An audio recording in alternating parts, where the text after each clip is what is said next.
नमस्कार, मी स्नेहल चौधरी. आपण पाहत आहात एलएस मराठी. पाहूयात काही महत्त्वाच्या घडामोडी. तमिळनाडूत सरकार स्थापनेचा पेच सुटला. विजय थलपतींचा मुख्यमंत्री होण्याचा मार्ग मोकळा. काँग्रेससह टीव्हीकेला 3 पक्षांचा पाठिंबा. विजय थलपतींकडे 118 बहुमतांचा आकडा. पश्चिम बंगालमध्ये नव्या भाजपा सरकारचा उद्या शपथविधी. सुवेंदू अधिकारी घेणार मुख्यमंत्रीपदाची शपथ. शपथविधीसाठी जोरदार तयारी सुरू. नाशिक प्रकरणातील आरोपी निदा खानला छत्रपती संभाजीनगरातून अटक. 11 मे पर्यंत पोलीस कोठडी. निदा खानला लपवण्यासाठी मदत केल्याप्रकरणी संभाजीनगरच्या एमआयएम नगरसेवकावरही गुन्हा दाखल.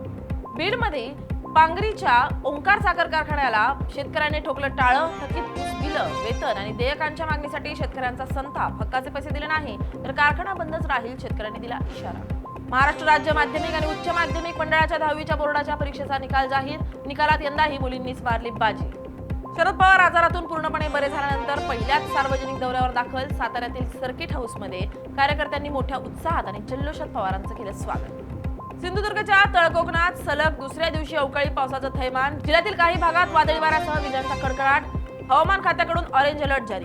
पुण्यातील पर्वती अत्याचार प्रकरणातील आरोपीला न्यायालयीन कोठडी. पोलिसांचा कसून तपास सुरू. शहरात संतापाचं वातावरण. महाराष्ट्रातील अनेक ठिकाणी कांद्याचे भाव गडगडले. बाजारभावात मोठी घसरण. कांदा उत्पादक शेतकरी आर्थिक संकटात. 241 कोटींच्या मावेजा घोटाळ्यातील आरोपी तत्कालीन जिल्हाधिकारी अविनाश पाठकला 15 मे पर्यंत पोलीस कोठडी. पोलिसांकडून तपास सुरू. पोलीस तपासात अनेक धागेदोरे हाती लागण्याची शक्यता.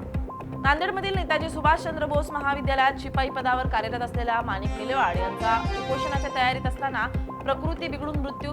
शासनाने अचानक वेतन बंद करून सेवेतून कमी केल्याचा आरोप करत निलेवाड यांनी प्रशासनाविरुद्ध पुकारला होता लढा. या होत्या काही महत्त्वाच्या घडामोडी. पाहत राहा एलएस मराठी.